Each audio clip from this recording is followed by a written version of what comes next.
We talked about volatility in the first session. We talked about how you construct and why and choose markets and currencies and baskets of stocks in various places in the world. And now we're going to get into the weeds, under the weeds, Vito. An old friend from many years, Vito was kind enough to agree to moderate the panel, and he's convened discussion among his panelists, and this one is going to dig into making markets. So without further ado, I'll ask Vito to take over, introduce your panel, and let's get started. Thanks. Good morning. I'm in trouble. That's what happens when you get old. You lose your memory. What do you want, Jill? Tell everybody. Please fill out your survey that's in your booklet. Okay. Thank you. Please fill out the survey and give it to Jill. Thank you. Thanks, David. Good morning, ladies and gentlemen. My name is Vito Recanelli. I'm a writer at Barron's. I'll be moderating this panel, which is Session 3, Market Makers, Creation Unit Providers. We are hoping to provide an informative and stimulating debate about what David Kotek likes to call the pipes behind the ETF order. So we'll talk about pricing mechanisms, we'll talk about how does it happen, and as he said, where are the weeds in the process, the hidden costs, the execution risks, currency, temporal, liquidity. We have an accomplished and knowledgeable panel here with us who will tell us how they do it and about the pitfalls. So there's, to my left, Mohit Bajaj, who's the Director of ETF and Portfolio Services at Wallach Beth. And then filling in for Oliver Bailey is Nicholas Colas, Chief Market Strategist of Convergex Group. He's all over at the left. And then filling in for Joe Mahoney is Dan Maklowitz. He's a senior member of the ETF sales group at Jane Street Execution Services. So what I want to do is very briefly, starting with Mohit and then going to the left, real quick, tell us a little bit about you and the firm, and then we'll get right into the debate. Thank you. Good morning. My name is Mohit Bajaj. I currently work at Wallach Beth Capital under ETF and Portfolio Trading Desk. A little color on our firm. We specialize in helping our clients achieve best execution on many of their ETF and portfolio trading strategies. We most recently won Market Maker of the Year this year by ETF.com. A little background on myself. I worked at some of the largest investment banks on their ETF and program trading desks, specializing in both domestic and internationally based exchange-listed products. So over the years, I've seen the area grow and evolve, and I know as years to come, they'll continue to do so. Dan? My name is Dan Maklowitz. I work at Jane Street. I've been there since 2002, mostly as a senior trader on the international ETF desk. So we're a global market-making firm that makes markets in all asset classes. Most recently, we opened up a new entity at Jane Street to offer our liquidity to customers like yourselves, which we haven't done in the past, and I'm currently working on that. Nick Coles from Convergex Group. We are an agency-oriented broker-dealer based here in New York. We have an ETF desk as well as program trading desk. I'm the chief market strategist, so I don't sit on the desk, but I do a weekly or daily market commentary piece where I very often look at implied volatilities and correlations across a variety of ETFs and asset classes. So I'd love to be able to bring that data-driven part of the discussion into what we're going to talk about today. Great, thanks, Nick. Okay, we're going to also have question and answers at the end, so we'll leave time for that. So let's start with the general and the basic, and then we'll move to specific and complicated. And we'll start with Mohit, and we'll say what generally causes an ETF to be priced at a premium or a discount to net asset value. And what I really would love for all three of you throughout the conversation is, whenever you can, get tangible with basis points, because people want to know, what does it cost on these risks? So Mohit, let's start with you. Great. So I think something a lot of people don't realize is ETFs have two prices. One is the price you buy in your own brokerage account, and two, it's its NAV, net asset value. Net asset value is essentially the value of all the underlying stocks in the ETF fund itself. So why does an ETF trade at a premium? Especially with international names, a lot of it is due to the bid-ask spread of the underlying basket. So trading international, I always like to tell people this, trading international stocks is no different than trading stocks here in the States. There's a bid-ask spread of the baskets. Some stocks are going to be more liquid than others. So obviously, the more liquid names are going to have a tighter bid-ask spread than obviously the smaller cap, wider names. There's international fees. A lot of countries have stamp taxes and different duties. Hong Kong has a 10.8 basis point stamp levy. There's also execution charges and FX as well. There's FX slippage baked into the fund itself. So you kind of compile all that together, and that's the reason why a stock, an ETF, trades at a premium to its NAV. It's a compilation of all those costs that it costs you as an investor to get in and out of that fund.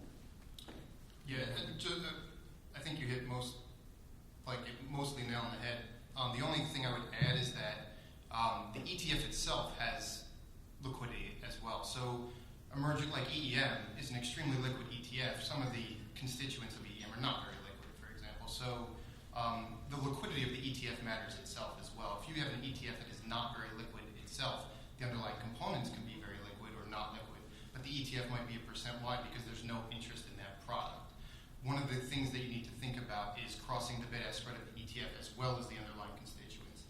And then obviously the fees and so forth associated with trading the underlyings and the creation redemption process.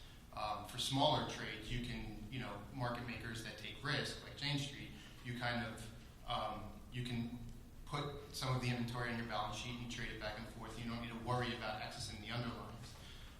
For larger trades where you think you're going to have to create or redeem to take that position off, now you're talking about introducing all those extra costs that Mo was talking about. So something else worth thinking about. Yeah, to take a little higher level point of the discussion, the way I think about any marketplace comes down to two things. What's the correlation to other markets that are easily understandable, and what is the implied volatility and historical volatility of the asset in question? The way we think about this with the S&P is how do different sectors correlate to the S&P, and then what is the VIX or the implied volatility of the S&P? And those tend to be what drive the spread, right? When you get high volatility, things widen out. When you get narrow volatility, things tighten down. And I think we're going to be talking about Germany as one exemplar. So looking at EWJ, for example, to give you some examples, if you're trading EWJ, it's the German ETF, and it basically is the only broad EWG, EWG. If you're looking at trading that one, the correlation has run all the way from 92% of the S&P down to 50% of the S&P. And the implied volatility has spiked and correlated directly with the VIX. So a high of over 20% in June, October, and February over the past year, and is now just 13.7%. So in thinking about these spreads and thinking about how costly it is to trade anything, we should always be thinking about implied vols, historical vols, and how easy it is to get a hedge off, which is the correlation to something liquid like the S&P 500. But the EWG would also be fairly liquid, wouldn't it? Yes. All right. So while we're talking about Germany, let's get into a real world example. You could, as a buyer, you could buy a German ETF at 10 a.m.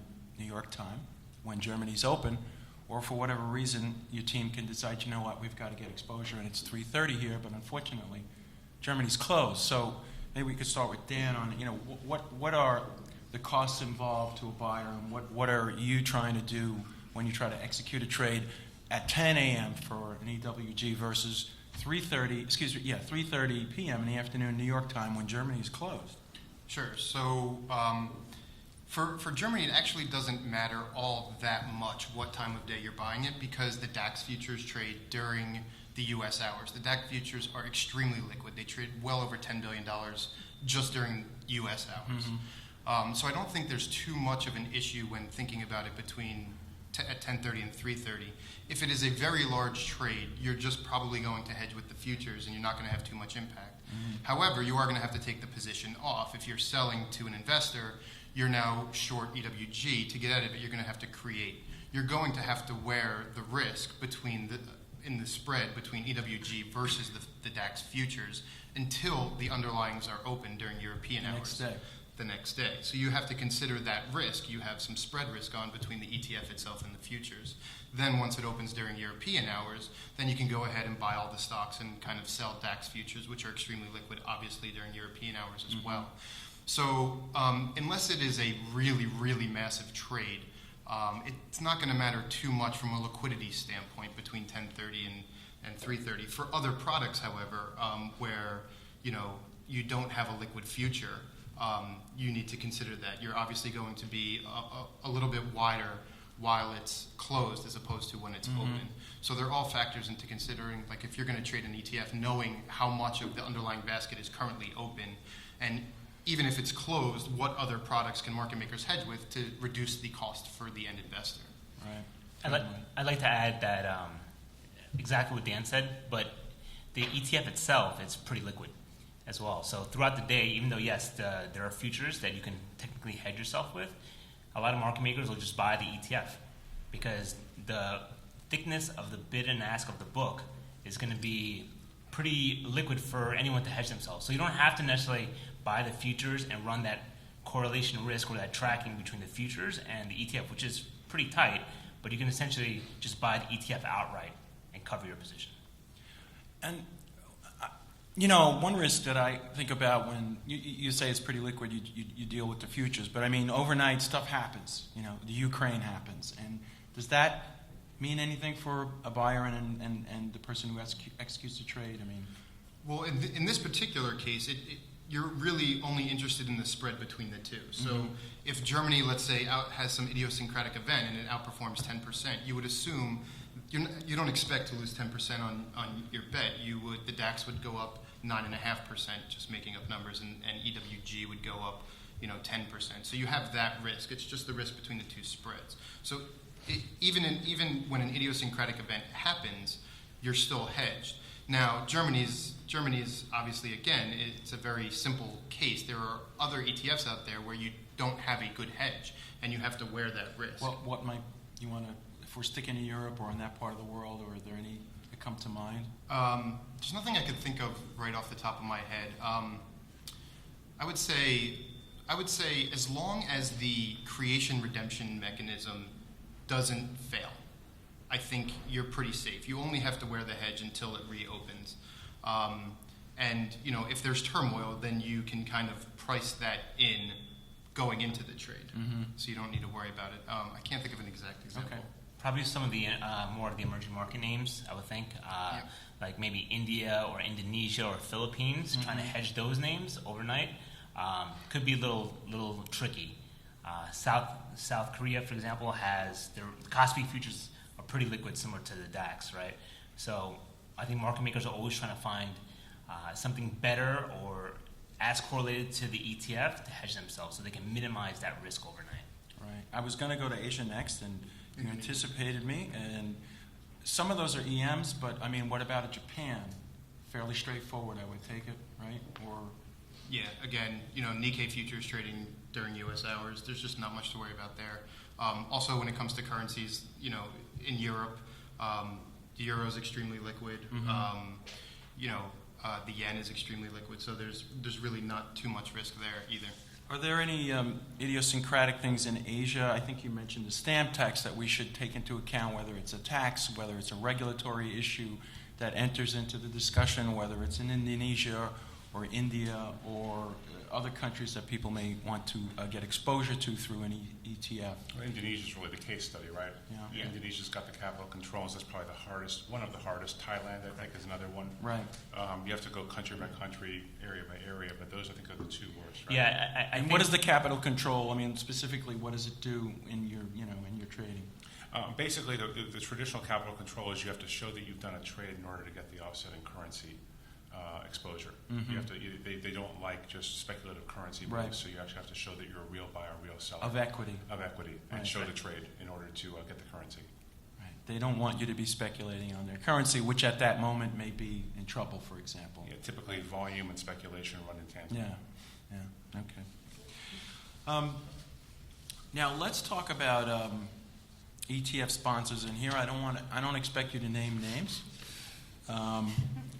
You can if you want.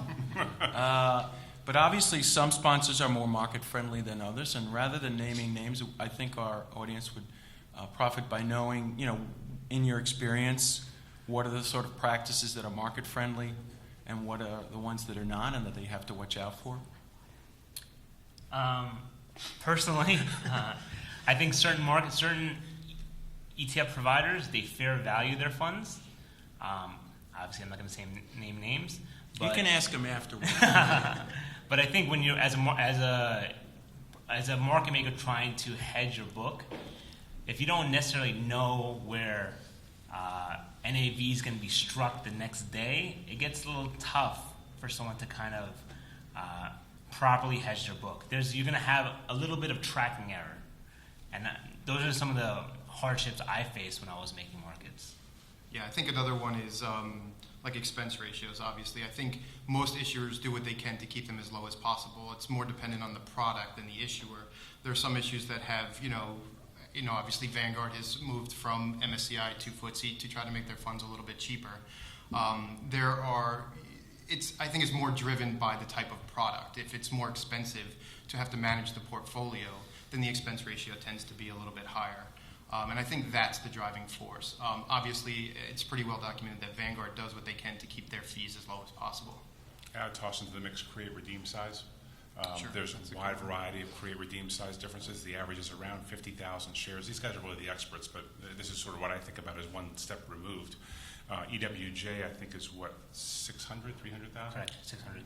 Yeah, it's a big, big number. So just don't assume that you can walk into these guys and do a create redeem with a certain notional amount, because it sort of fits around 50,000 shares. It varies quite a bit, and that's an important thing to focus on.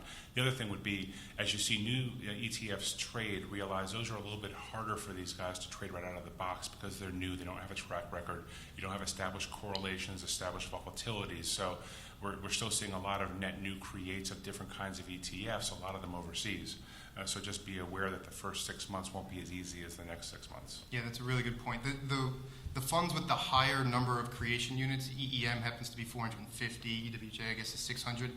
It doesn't really matter that they're high units, because market makers that have a balance sheet and carry inventory, they just manage it. When they get to greater than 600,000, they can create a redeem, and carrying the risk is not a big deal. It is the new issues, the smaller ones, where if you want to buy 10,000 shares of an ETF, as a market maker, if I want to sell it to you, I sell you 10,000 shares. I'm going to get bought in on those 10,000 shares, so I have to go and create. So I go and create, and let's say the unit's 100,000. I now have to carry that inventory of 90,000 shares on my book, and that's eating up capital. So keeping the unit size down is a really key thing to, especially when a product is new, to keeping your costs down. And is it possible to talk about cost differential, and getting tangible? Is there these risks? I mean, it varies fund to fund depending on the creation size, depending on the price of the product. But the key element is you're tying up capital that could be doing something else. That's really the key element there. So to try to quantify that, it varies so much from fund to fund that it's really difficult. I think it really matters also that you, as an investor, you guys get multiple opinions on how an ETF is priced.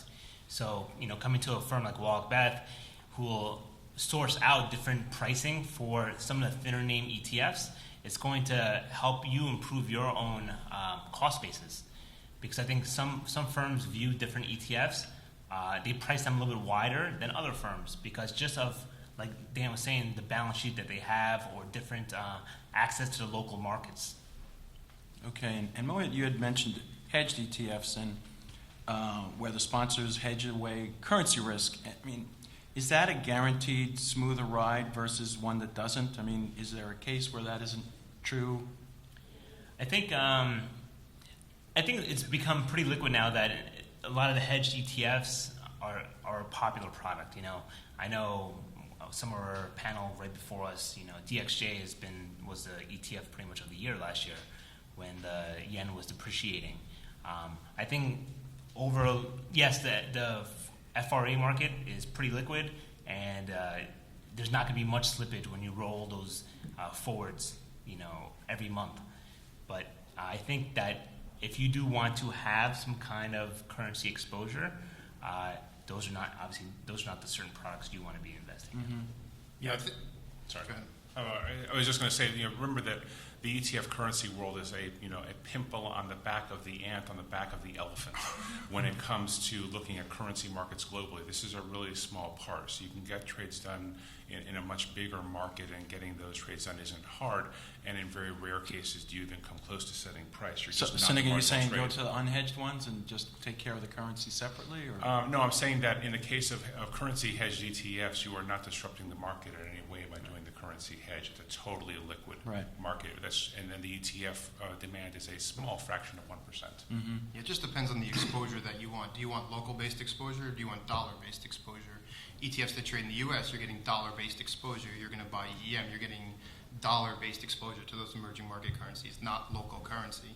So something like DXJ, I mean, again, going back last year, I think it was actually 2012 when it all started, when the stocks were rising and the yen was depreciating. It was a way to lever, because of the negative correlation of the yen to the local stocks. It was Kuroda and Abe who came in and basically said, we're going to weaken our currency and stimulate the economy, and that exactly happened. To that end, I think actually DXJ, somebody probably knows better than me, but changed its basket somewhat around that time to hold more exporters, making that leverage even higher. So it was a case just of the right product being out there at the right time that really led to that being a successful product. The new current ones don't have much of a track record yet, but we'll see where they go from here. Yeah, basically you're thinking about currency as an asset class and making a decision about whether you want to include that asset in your portfolio or not, and what you think the implied correlations are to the rest of the portfolio, and how much closer to the efficient frontier you can get by including or excluding a piece of currency along with another asset class.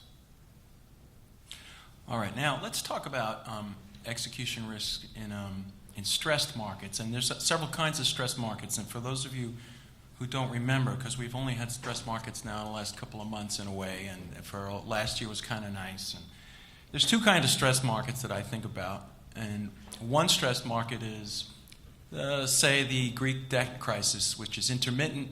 It goes on for months and months and months, but one week is very intense and the next week is not. So what are the risks that are different then? And then there's the flash crash, which no one can predict. Can be a day, can be 10 minutes, can be an hour and a half, but it could cost money. So let's talk about that, those two kinds of... And then if you think of other stressed markets that I haven't, please, what happens then? Go ahead.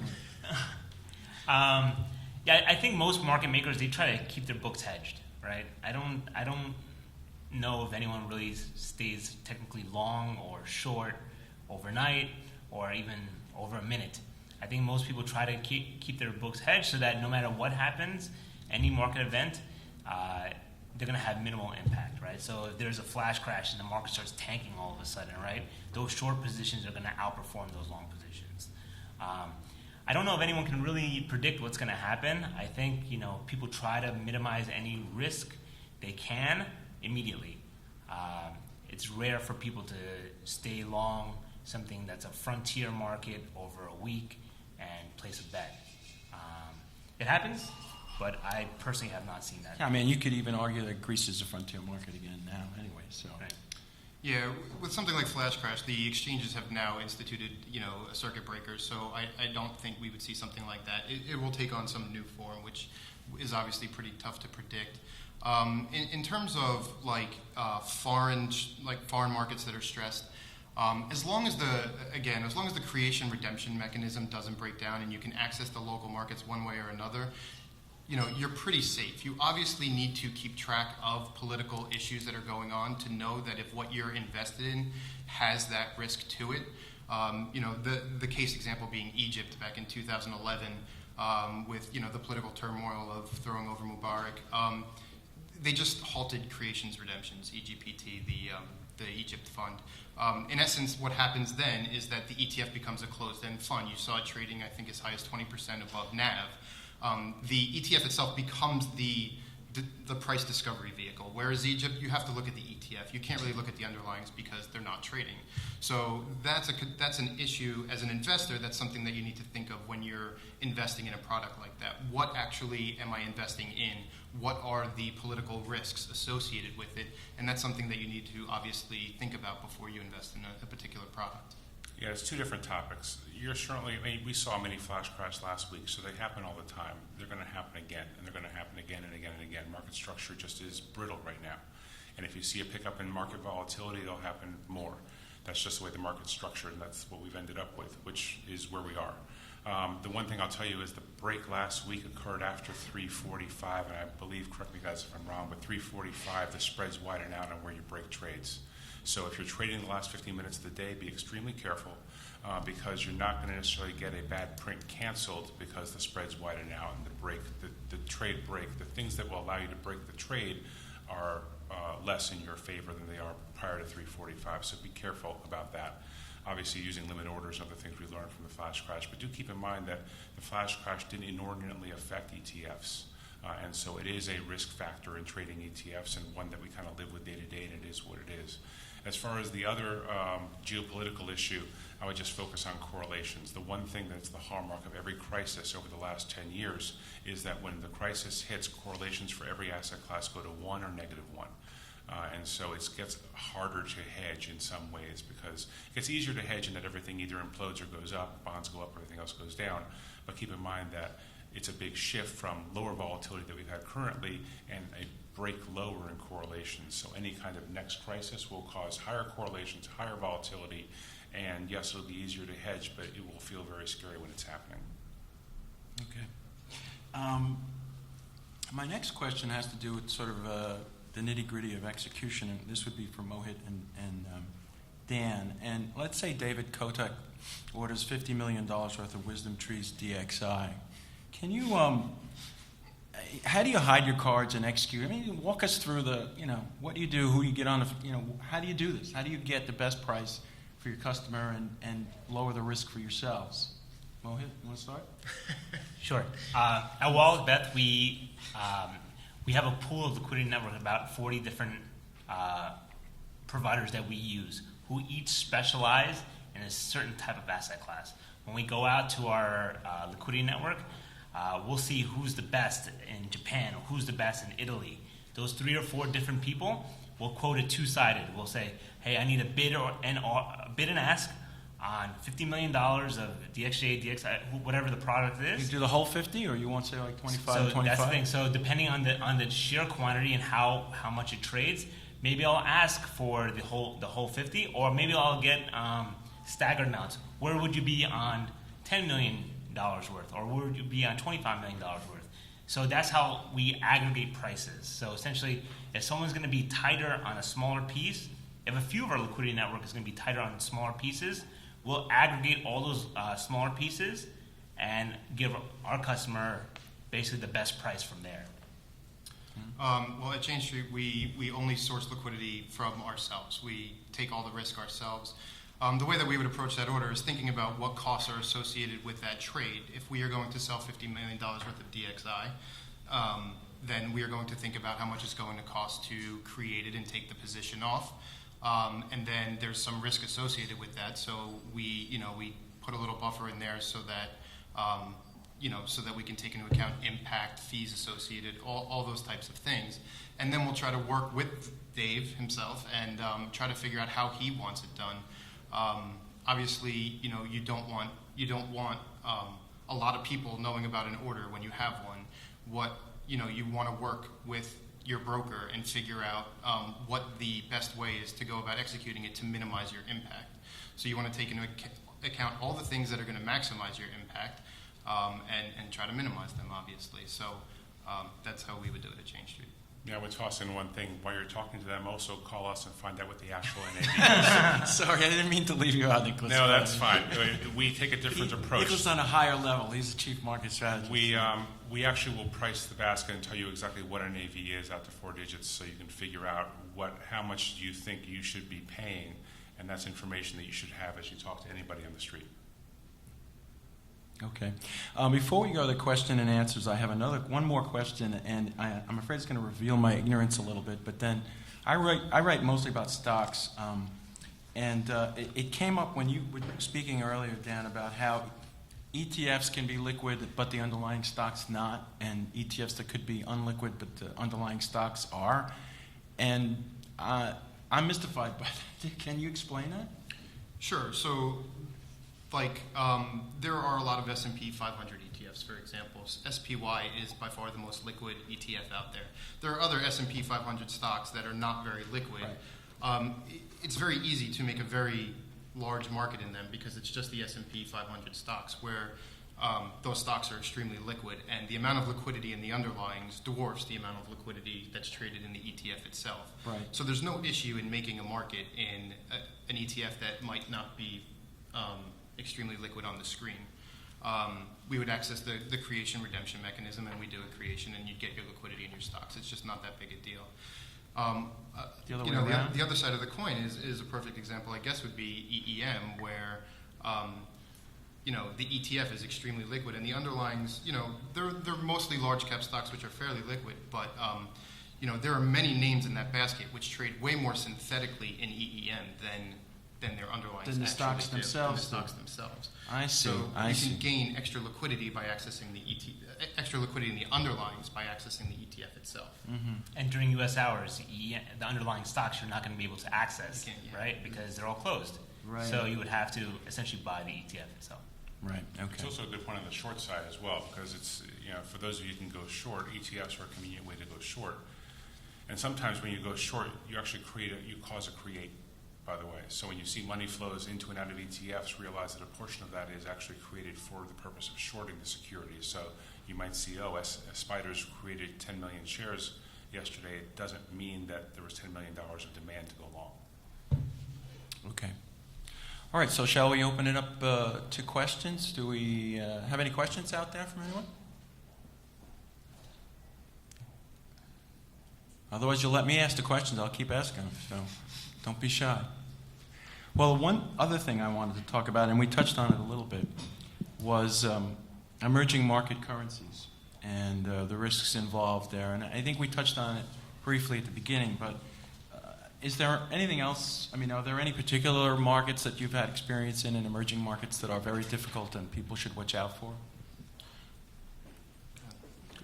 Go ahead, Mark. Yeah, I think currencies in certain markets you just have to be careful with because you're not going to be able to execute it yourself. Certain markets, they're considered identification markets or ID markets. So you're not essentially, in your own books, if you're sitting here in the United States, you're not going to be able to FX your own transaction. India is a great example. India is considered an ID market.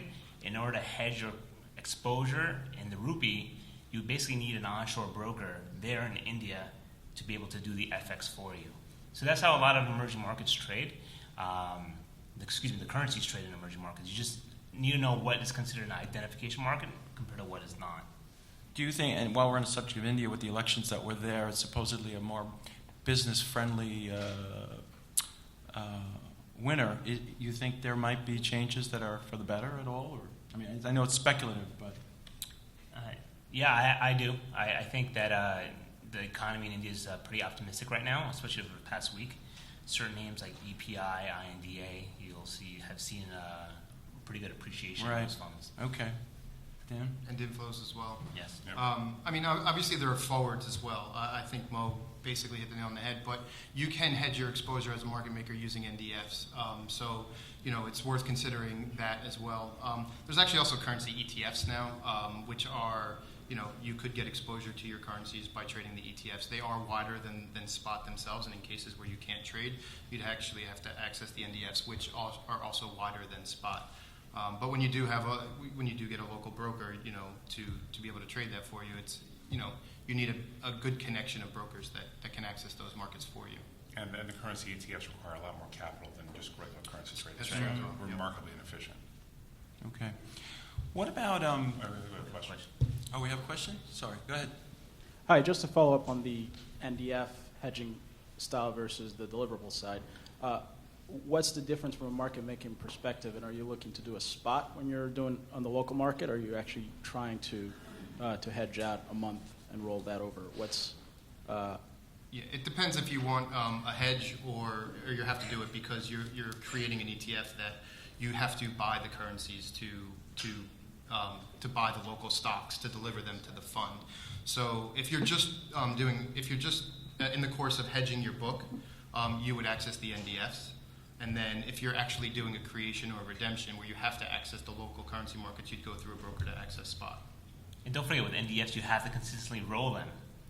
Right. So every month, every quarter, those expire. They're like an option. You have to roll them over to the next period. Nick, anything on that? Or? No, that's Okay. Do we have another question? Yes, David. Thank you for the execution of the $50 million. You are revealing nuances, like the creation unit when you do a short. Very few people understand the nuances. More people read books about front-running, dark pools, and other mechanisms. And in those books, the front-runners are disparaged, and somebody like me would agree with that. If murder were legal, they wouldn't exist. The issue of pools is another matter. And a full disclosure, I mean, our firm has dealt with this wonderful panel, all three firms, and feels comfortable enough to do so. How do you protect our clients, the folks in this room? How do you keep them from the front-running issue? How do you use a pool for the benefit? There's a lot of disparagement, and I think we need more transparency so at least the folks who are here and the media who are covering this conference can understand that piece. It's an awesome question. I would toss out a couple of things. The first is obviously you want to be very careful with who you work with as brokers. You want to work with people who you can trust. That's sort of an obvious point. The second point is you want to work with people that do a lot of work in the algorithmic trading space so that they build their own algorithms. And these are the programs that actually will go through and parse out an order and deliver it to different marketplaces that have the best price. And then lastly, you want to do a lot of trade analysis after the fact to make sure that the trades you are getting off do fit with your mandate as far as how you wanted them traded and do fit with your approach to low-cost trading over time. But it is a topic that requires simply just constant vigilance. You always have to be over it 6 ways from Sunday to make sure that you're doing the right job for your clients. Yeah, I think that's an excellent point. The book, the Flash Boys, I think, brought some issues to the forefront, which have been being discussed for a very long time. They're not new issues. They're just a bit more high profile now, I think, because the book is coming out. But again, working with your brokers and understanding, how your executions are happening is paramount. It goes back to using limit orders as well, and making sure that you're vigilant about watching your executions and knowing why you're getting executed at the prices you're getting executed with. Again, just to repeat, working with a broker that you know how they're executing your order is extremely important. And transparency is very important. I think it doesn't hurt for you to ask your broker, hey, show me your fills. Let me know where you're executing it. Because that way you know that you're getting the best price for yourself. Yeah, I think the takeaway on that particular question is you find a broker that you trust, but verify, as President once said. So, yeah, have some idea of pre-trade analytics too. Like, know how much impact you expect to have, and compare that to what you did have. And if you see a discrepancy, obviously you have to investigate. And I think something that David mentions in his emails quite frequently is if you don't like the current market structure, make your voice heard. Talk to the brokers. Don't be afraid to get involved. It's a really, really critical debate for capitalism going forward. And having a market structure that we're all happy with is just critical. So if you do feel strongly about it, don't be afraid to speak out. Now I have one more question if we don't have any more from the floor. We've got a question here. I understand India has been on a tear recently, but I was somewhat surprised to see EM up 3% last week when apparently we were all worried about deflation with the Treasury bond yield coming down to 2.5%. What's going on here? Is there something in terms of the leverage trades that everybody who was long momentum stocks was short EEM, or what's happening here? Can you give us any clarity? That's a good question. Yeah, it's a wonderful question. The short answer is yes. I think there was an element of that. I think there was also, this has been a year of reversion to the mean for a whole range of ideas. So bonds were hated at the end of last year. EEM was hated. Guess what? Both are doing better. U.S. stocks was the no-brainer trade, and that's not been doing so well. So it feels very much like every presupposition we had on December 31st has at very least been tested this year, if not absolutely reversed. EEM was a hated trade, and EFA was a beloved trade. And so it's to my mind, so far this year, it's been more about responding to the overweights that we all had at the end of last year than any kind of really novel approach to either analysis or money flows. Yeah, I'd have to say that bond market activity is definitely baffling a lot of people. So, any other questions? Another one?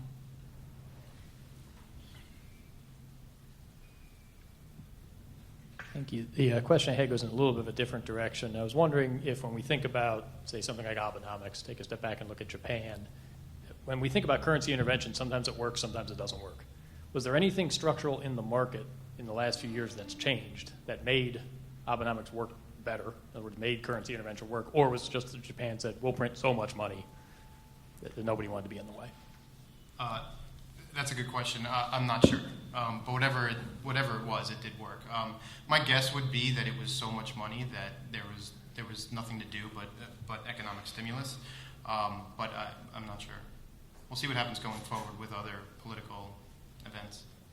To me, it's striking how the return profile, if you just look at the chart, you have this rip where it worked in terms of an investment thesis extremely well until about a year ago, and then it just flatlined and stopped working. And if you're a technician, this whole price action since about 15 months ago is like one gigantic wedge coming up to a point that's going to break one way or the other in the next 2 or 3 months. And then we'll know one way or the other if it actually is going to work over the long term. But yeah, the returns were really chunky and really fast, and I think it became a crowded trade extremely quickly. Any other questions? Otherwise, I have my last one. We live in a time of extraordinarily low interest rates, and everyone thinks that's going to change sometime fairly in the near term, middle term. So I'm not so much interested as what happens when it's already changed, because that's done, but there'll be a period where there will be a lot of volatility of, oh my God, rates are indeed going up. And during that period, people are going to want to buy and sell ETFs. And are there any risks inherent in that for you guys that folks should know about during that period? I mean, it's a kind of a stress period in a way, right? So is there anything in particular when rates start to go up? Maybe they'll go up pretty quickly. Who knows? I'll toss out like one or two ideas. The first is it matters how long it takes the market to come to this new conclusion. Right. Mm-hmm. Because obviously we came to that conclusion in December of last year, and it was dead smoke and wrong Yeah. with a 0% GDP print and a still very sluggish labor market. So if the market comes to that realization slowly and persistently over the next year or two, then I think you'll see the VIX stay below 20, volatility stay low, spreads stay tight, and people will gradually rotate into the idea. Mm-hmm. If it happens quickly, I'm not sure why it would, but if it happens quickly, like with a... But there's history for that, Nick. I mean, there, remember 94, I mean, it happened in... 94 was day. different. 94 was different, right? We were talking about 8% long rates in 94, and you had a Fed that really went from easing to tightening from April through, say, October of that year, and the market was still up 6% on the year. It just cyclicals and financials really rolled, and new areas took over leadership. So I'm more worried that if you get 2 or 3 really crazy CPI prints or something else that we aren't expecting, or you get an oil shock that really drives kind of more implicit inflation than CPI inflation, that the market begins to re-weight dramatically towards the next recession. So I guess my bottom line is if it happens slowly and grinds away, I think we'll be fine. I think if you get an exogenous shock, and with the VIX at 12, you just got to believe we're getting close to an exogenous shock. Yeah, that would get my vote. I mean, And so in that respect, just keep in mind, spreads will widen out, and these guys will be extremely busy. And so, give them a little slack, because they're going to be facing a lot of stuff. We appreciate that. Yeah, we're as market makers, we're basically reactionary to the market. So depending on what happens in the market, we will react to it, and you'll see that reflected in ETF prices. ETF prices may widen out a little bit depending on what's going on in the underlyings. Typically, higher volatility leads to wider markets, both in the underlyings and the ETFs themselves, and in all asset classes, basically. So when you get that pop, you should expect prices to widen out slightly. That's right. Yeah. No, exactly said. I mean, obviously when vol increases, then a market maker is inherently taking on more risk, right? Hence why prices widen out. Okay. All right. Any other potential questions from the floor? Otherwise, no others? Okay. So I'm going to thank my panelists very much. I appreciate it, and I hope that everyone enjoyed the discussion. Thank you very much. Thank you.